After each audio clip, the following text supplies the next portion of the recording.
After discussing the anomalous properties of nitrogen, oxygen and fluorine, the next thing we are going to see is their chemical properties.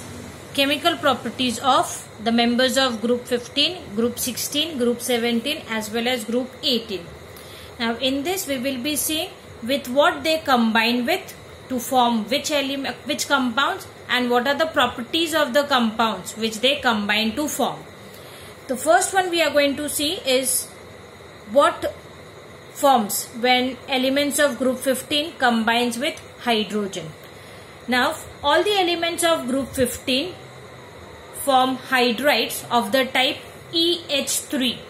That is, if it is nitrogen it will form NH3, with phosphorus it will form PH3, with arsenic it will form ASH3, with antimony it will form SbH3, and with bismuth it will form BiH3.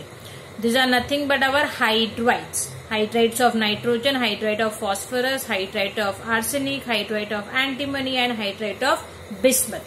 So we could see first thing is all these elements can combine with hydrogen to form respective hydrides. Now we are going to talk about the properties of the hydrides. The hydrides shows us stability which is decreasing down the group. Now why is the stability of hydrides of group 15 decreases down the group? For this two reasons are, first is down the group the bond enthalpy goes on decreasing.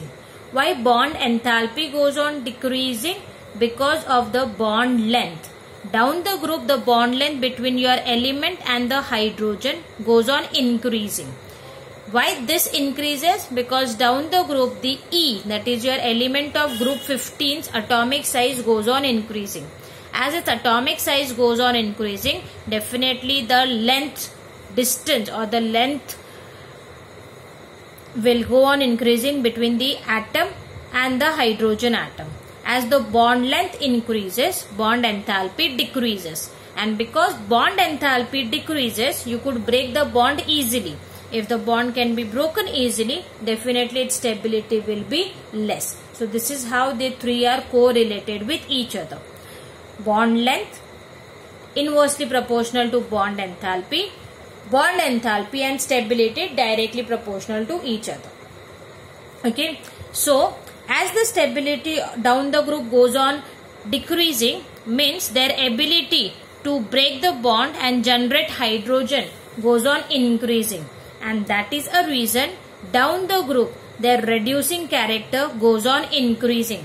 What is reducing character? That is nothing but the way they work as reducing agent. The reducing agents are the one which help others to undergo reduction. That is, they will allow others to accept hydrogen, which is possible when they leave hydrogen. Okay, so ones will leave hydrogen and they will give it to others. Definitely, so down the group their reducing character goes on increasing, and that is a reason NH3 is a mild reducing agent, whereas BiH3 is the strongest reducing agent of the group. After discussing their stability, bond enthalpy, bond length and reducing character role in the given part, the next thing we have to see is this hydride's melting point and boiling point. When we observe the hydride's melting point and boiling point, it has been seen that from NH3 to PH3, the melting point and boiling point decreases, whereas from PH3 to BiH3, it further increases. Means if I compare then between NH3 and PH3, NH3's boiling point is more as well as NH3 melting point is more. This is because of the high electronegativity of nitrogen atom and the small size of nitrogen atom. And the similar way, NH3 also has hydrogen bonding in solid as well as in liquid state. Okay, and that is a reason in solid means its melting point and liquid means its boiling point will be more, because hydrogen bonding is the strongest bonding present.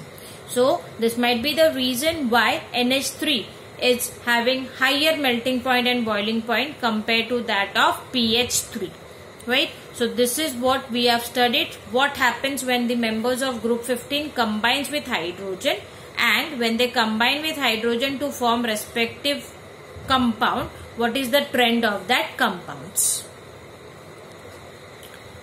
After reaction of hydrogen, the next thing we have to see what happens when they react with oxygen. When the elements of group 15 reacts with oxygen, they form two types of oxides with the general formula E2O3 and the general formula E2O5. All the elements of group 15 can combine to form these two types of oxides. It has been observed that the oxides in the higher oxidation state of the element is more acidic than that of lower oxidation states. Okay, in this E2O5, oxidation state of E will be +5, whereas in this case oxidation state of E will be +3. So it has been observed that in +5 means E2O5, they are supposed to be more acidic compared to that of E2O3 oxides. Then it has been found that down the group, the acidic character of their oxides goes on decreasing. So when we observe in case of E2O3, then N2O3 and P2O3 are purely acidic, whereas ASO3 and SbO3 are amphoteric, and Bi2O3 is basic. Means this is the acidic strength of oxides of group 15. So down the group we could see that from acidic it is becoming basic. So definitely its acidic strength is going on decreasing down the group. This is what happens when it combines with oxygen. Now after its reaction with oxygen, the next thing we have to see what will be formed when these elements reacts with halogen. These elements means your group 15 elements reacts with halogen to form two series of halides having a general formula EX3 and EX5. That is, E is again an element belonging to group 15. Now in this case, important to know that EX5 is not formed by nitrogen. Nitrogen do not form pentahalides. The reason behind is the absence of d orbital. And second important point, it is more covalent. Okay, so because of the absence of d orbital, it cannot form 5 covalent bonds, and that is why nitrogen do not form pentahalide, whereas it forms trihalides. Other than nitrogen, all other elements can form pentahalide as well as trihalides. Okay, after this, the next important point in this is we have to compare the two. When we compare trihalides with pentahalides, it has been observed that trihalides are less covalent, pentahalides are more covalent. Because trihalides are less covalent, they are more stable, and this one is less stable. Similarly, NF3 will be more stable, and that is why with nitrogen, when combines with halogen, it tends to form trihalides and not pentahalides. Okay, so that is the point.